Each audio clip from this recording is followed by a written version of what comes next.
नमस्कार, मैं रुपेश स्वागत करता हूँ आप सभी का अपने चैनल खबर फॉर यू पर। और आज हमारे साथ फिर से एक बार उपस्थित है कुमार कुमार सिसंदु कुमार। मैं कुमार विश्वास में चला गया था, सॉरी, सिसंदु विश्वास। और सिसंदु विश्वास से हम जानेंगे देश के लोकसभा चुनाव जो संपन्न हुआ है, उसके बाद देश में सरकार का गठन हुआ है, मंत्रिमंडल का गठन हुआ है। लेकिन कुछ लोगों का ये कहना है कि ये सरकार बहुत दिनों तक चल नहीं पाएगी, बहुत जल्दी सरकार ये गिर जाएगी, या चलेगी भी तो बहुत मजबूती से नहीं चलेगी। इसमें सिसंदु जी का भी एक अपना टेक है, एक अपना इनका पर्सपेक्टिव है। तो जानेंगे कि क्या सिसंदु जी अभी बताने वाले हैं, और इस विपक्ष के बारे में और इस सरकार के बारे में।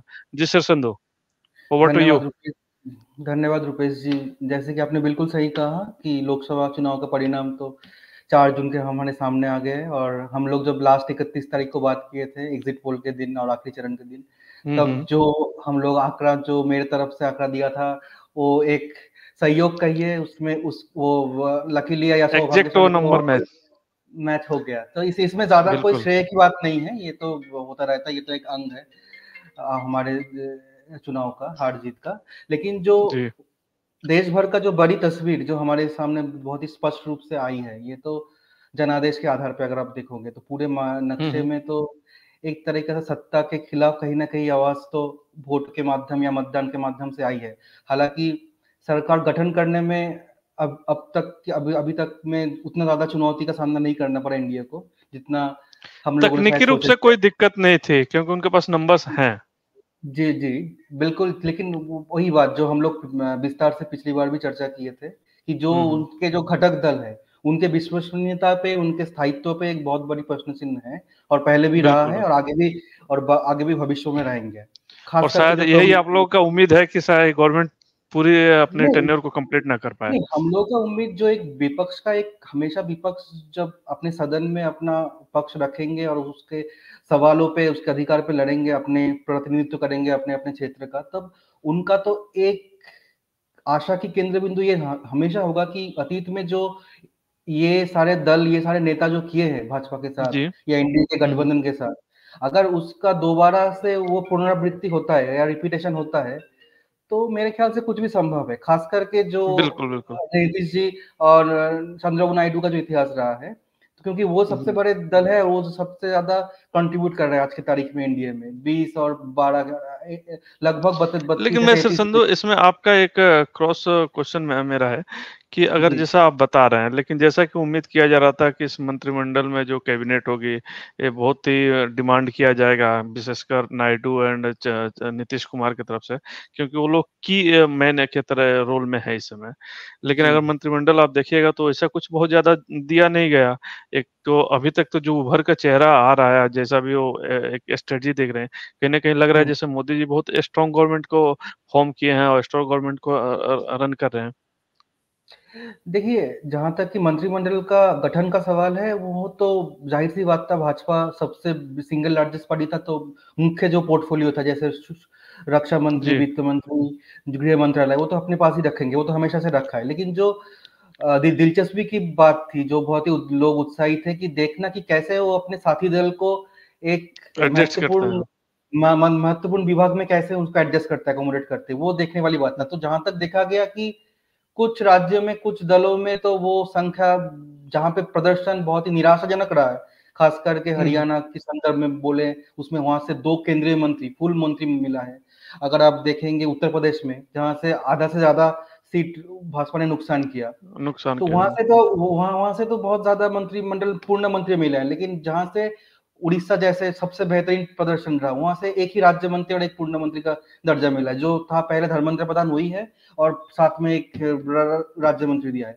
तो ये कुछ सवाल तो बिल्कुल उठेगा कि उस किस लॉजिक पे, किस आधार पे ये मंत्रिमंडल का विस्तार हुआ है, जहां पे आप जिस क्षेत्र पे प्रदर्शन अच्छा रहा है, उस क्षेत्र पे आप बढ़ावा नहीं दे रहे हो, मैं इसमें और जिस थोड़ा-सा क्षेत्र आपको एक में हाँ, एक बात बता दूँ कि जी, किसने कितने सांसद दिए, विधायक दिए, उससे ज़्यादा इम्पोर्टेंट इस समय अगर भारतीय जनता पार्टी के नज़रिए से देखा जाए या किसी भी पार्टी के नज़रिए से देखा जाए, जहाँ पर अभी इलेक्शन आने वाले हैं कमिंग डेज़ में, ठीक है? नेक्स्ट 3 1 राज्य ईयर का में, है। वहाँ का जी। ज़्यादा थोड़ा-सा वो इम्पोर्टेंस एक ट्रेडिशन चलता आ रहा है। मैं भी अगर इसमें देख रहा हूँ तो यही ट्रेडिशन मुझे दिख रहा है। हाँ, इनका ये अंदरूनी फैसला लेने का कोई तरीका है, ये तो हम लोग तो अटकलें लगा सकते हैं बाहर में, लेकिन जो मुख्य तो जो अब सबसे बड़ी चुनौती और सबसे बड़ी जो रोचक जो मोड़ आएगा वो मेरे ख्याल से नवंबर और दिसंबर में आएगा। जो 3 राज्य जो बहुत ही अहम है, जैसे हम्म। महाराष्ट्र, झारखंड और साथ में हमारा एक और राज्य हरियाणा, जो हम जहाँ पे हम हरियाणा लोग अभी है, बैठे और जी, जो संभवतः एक साथ जा जम्मू रहे हैं। कश्मीर में भी इलेक्शन हो जाए अगर हो सकता है, सारे हो सब सकता कुछ। है।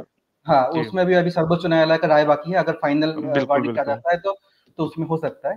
लेकिन ये 3 राज्य मेरे हिसाब से बहुत कुछ तय करेगा, चुनावी, लोकसभा के संदर्भ में भी। अगर मेरा ये निजी अनुमान है, इसमें हुँ, मैं हुँ। ज़्यादा मतलब कोई किसी की हवाला नहीं देना चाहूँगा, बिल्कुल, ये मेरा बिल्कुल, हाँ, निजी ओ निजी निजी अनुमान है। अगर इस 3 राज्यों में प्रदर्शन आशानुरूप नहीं रहा या निराशाजनक रहा भाजपा के लिए, तो मेरे ख्याल से और ज़्यादा रोष के और प्रधानमंत्री का जो इमेज, जो इतना बड़ा सेटबैक मिला, इतना ज़्यादा एक चोट मिला है, हालाँकि वो सरकार बचाने में सक्षम हुआ है, लेकिन उस 3 राज्य में अगर फल उसके विपरीत जाता है, उसके परिणाम अगर विपरीत जाता है, तो मेरे ख्याल हुँ, से हुँ। भाजपा के भीतरी भाग से या उसके घर से ही बहुत उसके खिलाफ आवाज़ और तेज़ होगा, मुख्य रूप से। और ये बाहर में भी इसका असर सीधा-सीधा जाएगा, संसद में भी जाएगा और अपने-अपने जहाँ पे भी भाजपा सत्ता अब में इस है, पर जिस-जिस मेरा इसी का एक जस्ट एक काउंटर क्वेश्चन है।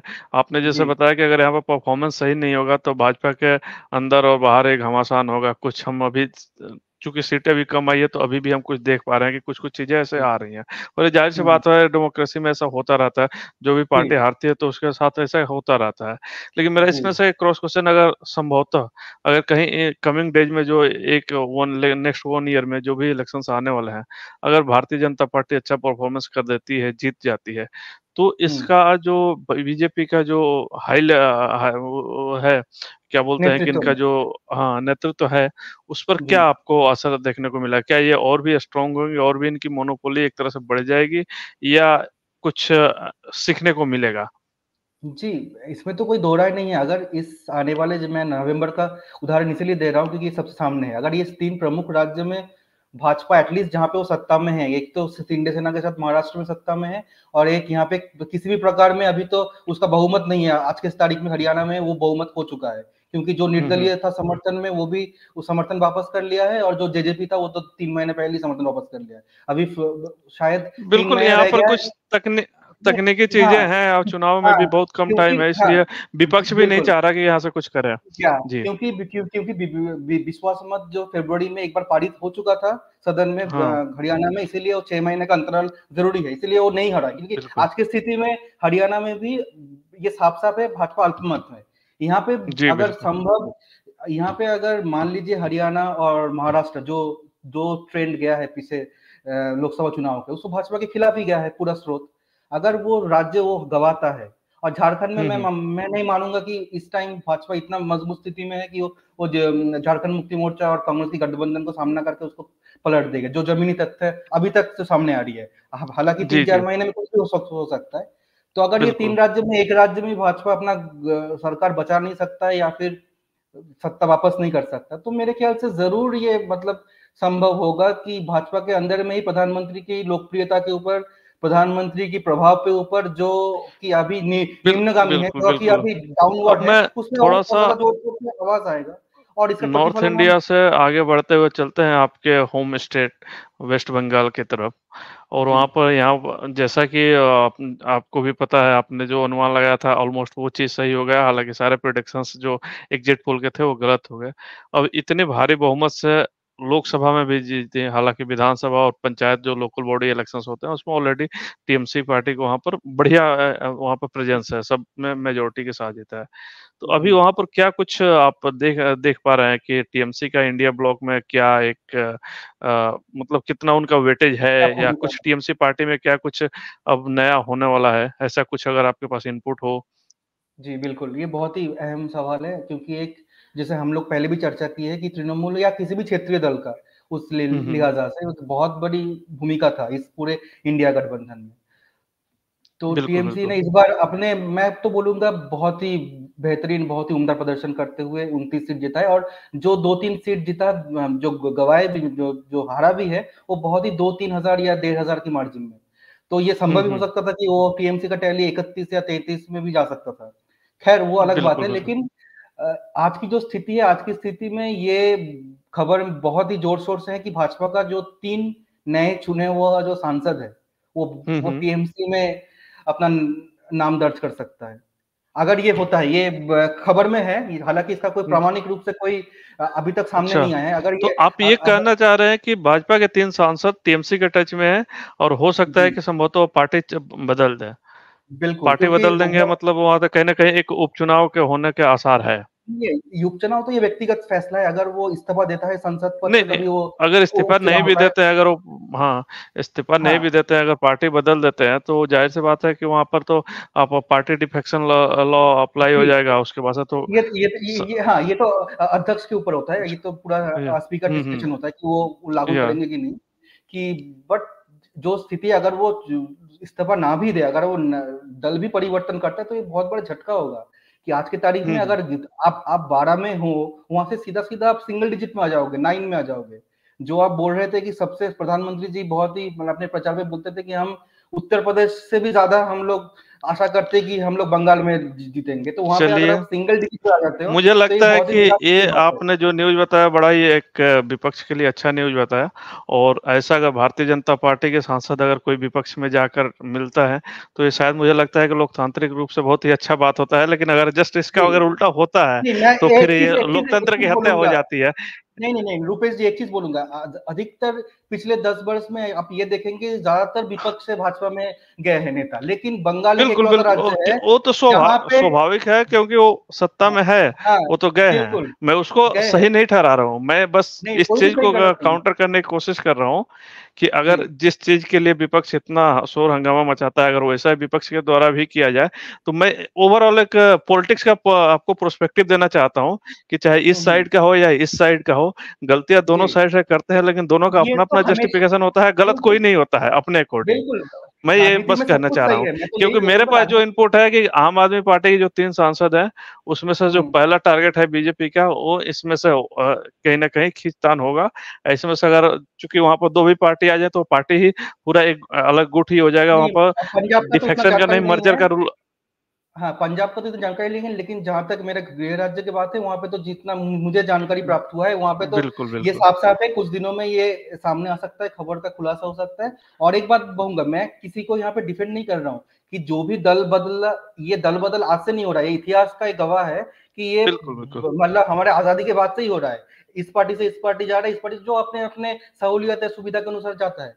लेकिन इसमें और नैतिक रूप से तभी मेरे हिसाब से, मेरे ख्याल से तभी ये अन्याय है जब आप बिना इस्तीफा देके आते हो। अगर आप हुँ, इस्तीफा हुँ। देके अपना पद को इस्तीफा देके किसी भी दल में जा सकते हो, उसमें कोई आपका कोई दिक्कत मतलब नहीं है। एटलीस्ट नैतिकता से आधार पे कोई दिक्कत नहीं है। लेकिन आप अपना सांसद या अपने विधायक पद को ना छोड़ के दूसरे दल पे आप नाम लिखा रहे हो, तो ये तो अनैतिक है। तो इसके खिलाफ मैं हूँ हमेशा। ये लोकतांत्रिक उसूलों के अच्छा। खिलाफ है। तो जो चलिए, मेरा कहने का बिल्कुल मतलब ये एक अच्छा बात निकल के आया कि अगर हाँ, कोई भी और चीज़ें और होती एक हैं जो चीज़ नैतिकता के खिलाफ जाती हैं, उस पर आप ये सपोर्ट कर रहे हैं कि बिल्कुल आप उस जी, चीज़ के साथ नहीं हैं, तो ये जी, अच्छी हाँ। बात है मतलब। जी। हालाँकि वो न्यायिक रूप से या कानूनी तौर पे वो शायद ही वो इल्लीगल नहीं है। बट एक हुँ, तो हुँ। सब कुछ तो कानूनी तौर पे तो नहीं चलता, कुछ तो मोरालिटी, कुछ तो एथिक्स तो राजनीति में भी होना चाहिए ना। लेकिन तो ये मुझे चीज़ एक एक बात और मैं फिर बंगाल से वापस होकर के मैं दिल्ली की तरफ आऊँगा। दिल्ली जी। के 7 लोकसभा सीटें भारतीय जनता पार्टी जीत गई, जबकि आम हुँ, आदमी पार्टी और कांग्रेस मिलकर चुनाव लड़ी थी। लेकिन अभी जो हुँ, यहाँ पर पानी की एक समस्या आ रही है और अभी जो कांग्रेस मटका फोड़ और यहाँ पर कई तरह के आंदोलन कर रही है आम आदमी पार्टी के खिलाफ, ये हुँ, आपको हुँ। थोड़ा-सा मैं किसी पार्टी के पक्ष या विपक्ष में नहीं चलना चाहता हूँ, लेकिन आपको ये नहीं लगता है कि थोड़ा-सा क्या अलग हो जा रहा है? अभी आपको महीना दिन भी नहीं हुआ है, अभी आप साथ में लड़े थे और अब अभी एक-दूसरे के खिलाफ आंदोलन करना शुरू कर दिए। देखिए, जो जहाँ तक मुझे जानकारी है, जो आम आदमी पार्टी का सरकार, दिल्ली सरकार का जो माँग था, वो था यमुना का जो पानी था, वो गैर कानूनी तरीके से हरियाणा, जो भाजपा की सरकार था अभी तक, उसने रोक के रखा था। इसलिए वो नहीं, नहीं, सुप्रीम कोर्ट में नहीं, मामला मैं गया इस था। बात से बिल्कुल सहमत नहीं हूँ। हरियाणा गवर्नमेंट ने एफिडेविट दे रखा है, इस पर कहीं कुछ नहीं है, ये सिर्फ़ एक पॉलिटिकल स्टंट है। ये इसमें हाँ, कहीं ये मामला नहीं, नहीं, दर्ज है। नहीं, ये तो नहीं, नहीं। मामला अभी सुप्रीम कोर्ट में गया है। हाँ, नहीं, नहीं, वो ऑलरेडी एफिडेविट दे रखा है, इस पर ओके है। कहीं सुप्रीम कोर्ट में भी इस मामले पे कोई पेंडिंग नहीं है। ये जो भी अच्छा। एलिगेशंस है, पॉलिटिकल चलिए, एलिगेशंस है। हालाँकि अभी मैं भाजपा को नहीं, मैं बोल रहा हूँ सिर्फ़ कांग्रेस और आम आदमी पार्टी को। इन दोनों हुँ, के हुँ, आप एक-दूसरे के आंदोलन हो रहा है। ठीक है, वो दोनों भाजपा के खिलाफ कर रहे हैं, वो भी समझ में आता है। लेकिन वो हुँ, दोनों हुँ। एक-दूसरे के खिलाफ कर रहे हैं और कांग्रेस पार्टी तो उतर गई है मैदान में दिल्ली में। देखिए, जहाँ तक गठबंधन की बात था, ये तो पूरा ज़ाहिर था तौर पे कि चुनाव तक सीमित था। लेकिन जो बड़ी पिक्चर जो देश भर में जो हुआ है, ये खाली दिल्ली या हरियाणा की बात नहीं है। चाहे आप दक्षिण से लेके उत्तर तक, एक पूर्व से मुझे लेके इसमें पश्चिम एक तक, और भी मजेदार पिक्चर दिख रहा है कि एक जैसा ये एक तो चुनाव तक, जैसा आपने बोला कि चुनाव तक था, चुनाव हो गया, हाँ, खत्म हो गया, उसके बाद आम आदमी पार्टी ने डिक्लेयर कर नहीं, लिया कि पंजाब में तो पहले से अलग थे, हरियाणा में भी कांग्रेस डिक्लेयर कर लिया। लेकिन अगर गठबंधन के ऊपर कोई भी। संभावना बनती है कि फिर अगर विपक्ष का सरकार बन जाएगा सेंटर में, हुँ, जस्ट हुँ। सपोज दैट, तो क्या ये फिर ये लोग इकट्ठा हो जाएंगे, जो लोग अभी इसमें से छिटक रहे हैं, अलग हो रहे हैं? देखिए, बड़ी बात वो क्या होगा, क्या नहीं होगा तो भविष्य के गर्भ में है, उसमें कोई हम लोग नहीं जाना चाहेंगे। बट मैं ये बोल रहा हूँ कि पूरे चुनावी जो आप प्रक्रिया देखें, पूरा मानचित्र, पूरे नक्शे में एक तो संदेश हम्म। जमीन तक गया था कि जो सत्ता के खिलाफ आवाज विपक्ष उठाना चाहते थे, वो तो कहीं ना कहीं जनता तक तो अंदर गया, तभी तो जाके इतना ज्यादा मत, चाहे वो सत्ता में नहीं आया, लेकिन विपक्ष का तो आवाज तो बहुत बुलंद रूप से गया और ना, मैं तभी एक तो बात उनको और उसका बता सीट दूं मिला।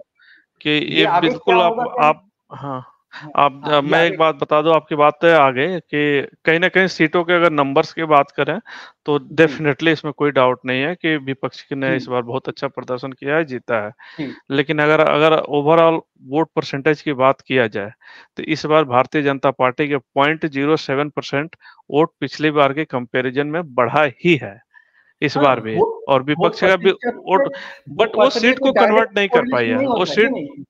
वो देखिए, सीट्स वोट को परसेंटेज कन्वर्ट से नहीं कर पाई है। नहीं नहीं, जो जो इसका एक प्रोस्पेक्टिव जो है, जो अगर देखिए एक जो तो जो सीट बड़े-बड़े होता है। सेफोलॉजिस्ट जो नहीं, नहीं, एक तो मैं तथ्य ये है जमीनी कि जो बड़े-बड़े हम्म, सेफोलॉजिस्ट है, वो भी मानते हैं कि वोट प्रतिशत का कोई सीधा-सीधा असर हमेशा काउंट सीटों में नहीं नहीं होता, नहीं, कभी भी नहीं होता। मैं इसको आपको इस बात पर बताना चाहा कि जो आप बोल रहे हैं कि जनता के बीच में मैसेज गया है, तो जी, जनता के बीच में अगर मैसेज गया और इस मैसेज को अगर हमें देखना है तो आप इंडिविजुअल लेवल पर आपको देखना पड़ेगा। इंडिविजुअल लेवल पर आप जाइएगा तो आपको परसेंटेज कैलकुलेट करना पड़ेगा। ठीक है, आपका जी, नंबर ऑफ सीट जो है अलग अलग हर जगह समीकरण होता है, उस हिसाब से जीत कर आ गया है, ठीक है, जी, 543 में। वो एक विषय है और वही संवैधानिक विषय है, वैसे ही बिल्कुल। चलता है। मैं उस जी, चीज को जी। एग्री करता हूँ।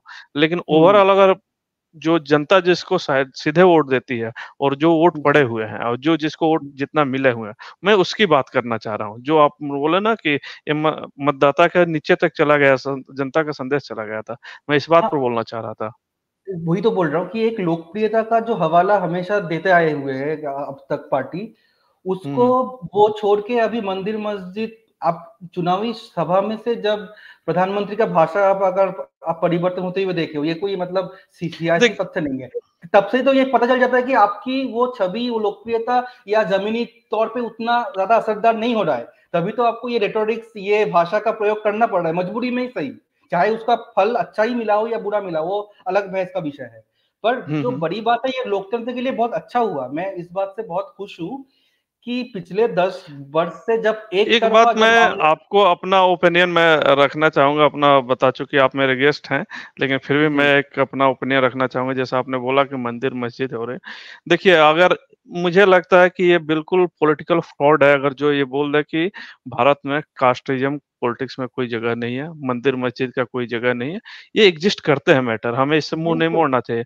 ये एक ट्रेडिशन चला आ रहा है कम्युनिस्ट पार्टी का, कम्युनिस्टों का, ये एक एक बना-बनाया हाँ, फिलॉसफी है कि मंदिर मस्जिद बोल जाता है। जबकि यथार्थ है कि एग्ज़िस्ट करता है, इस पर चर्चा होनी चाहिए। अगर ये इश्यू है तो इस इश्यू को रिज़ॉल्व करना पड़ेगा, चर्चा करना पड़ेगा, जी। पब्लिक फोरम में लानी पड़ेगा, नहीं लाओगे तो नहीं होगा। तो आप ये नहीं बोल सकते कि मंदिर मस्जिद आ गया तो प्रधानमंत्री ने बोल दिया, नहीं, प्रधानमंत्री ने किस नहीं, ये चीज़ पर बोला। ये तो कम बोलना ज़्यादा ही हर, पड़ेगा और ये तो आएगा हाँ, ही आएगा। हर पार्टी, हर नेता ने कम ज़्यादा किया है। मैं इसको कोई मतलब इसको कोई बिल्कुल। डिफेंड या ऐसा कोई बढ़ावा हाँ। भी नहीं करता। बट जो बड़ी बात, जो मुझे खुशी है इस बात की, इस चुनावी परिणाम पे भारत की जो मूलभूत अस्मिता था, जो जिसका ज़िक्र हमेशा बहुत-बहुत अलग-अलग प्लेटफ़ॉर्म में होता था कि लोकतंत्र और संविधान बचाना, वो कुछ हद तक, मतलब कुछ हद तक, मतलब बहुत हद तक मेरे हिसाब से बच हुँ, गया है। हुँ। ये मेरा एक निजी राय है, और इसका आगे भी आपको नतीजा जल्दी या जी। सूनर और लेटर बिल्कुल हमें और देखने को मिलेगा। तब हम और बिल्कुल, चर्चा को आगे बिल्कुल, आपने बढ़ाएँगे। सही कहा कि भारत की अस्मिता जो है कि बच गया है और आप इससे बहुत खुश हैं। लेकिन मैं जी, थोड़ा-सा इस आप ही के बात को आगे बढ़ाते हुए थोड़ा-सा इसको एक अलग नज़रिए से बताता हूँ, कि हमें ये हमेशा ध्यान रखना चाहिए कि भारत की जो अस्मिता है, भारत का जो एक नज़रिया रहा है, संस्कृति रहा है, ये जी, 15 अगस्त 1947 से शुरू नहीं हुआ था। हमारा बिल्कुल। संस्कृति, हमारा नज़रिया, हमारा एक जो पर्सपेक्टिव रहा है, बट इसके लिए बट हज़ारों यहाँ साल से का इतिहास है। जी, ठीक जी, है? बिल्कुल। तो लेकिन लेकिन उस भाजपा यही भूल गया था। आपको अगर याद होगा रुपेश जी, हाँ, हर नहीं, नहीं, हर हर तो ह अभी हर आपने जो बोला नहीं, नहीं, अभी आप आपने जो बोला, वो बात आप 47 के आप न बिल 15 अगस्त 47 के बाद वाली बिल्कुल, बात बोली, उससे बिल्कुल, पहले वाली बिल्कुल। बातों को आपने इनको छोड़ दिया। जी। बिल्कुल, ये हमारी जो इतिहास है बहुत लंबी है, लेकिन हम हमेशा पिछले 10 वर्ष से सुनते आ रहे थे कि जो भी अच्छा हुआ 2014 के बाद से हुआ। जो भी देश का विकास हुआ वो 2014 के बाद हुआ। अरे हमारा सभ्यता, संस्कृति पिछले नहीं, नहीं, हज़ार ऐसा वर्ष से हुआ है। ऐसी लेकिन कोई ये बात ब नहीं है कि जो भी विकास हुआ 2014 इसके बाद से देखिए वो नहीं, एक ऐसे पॉलिटिकल प्रचार बात करते होती है। हैं। बिल्कुल, नहीं, ये तो नहीं, हम लोग सबको भी पता है।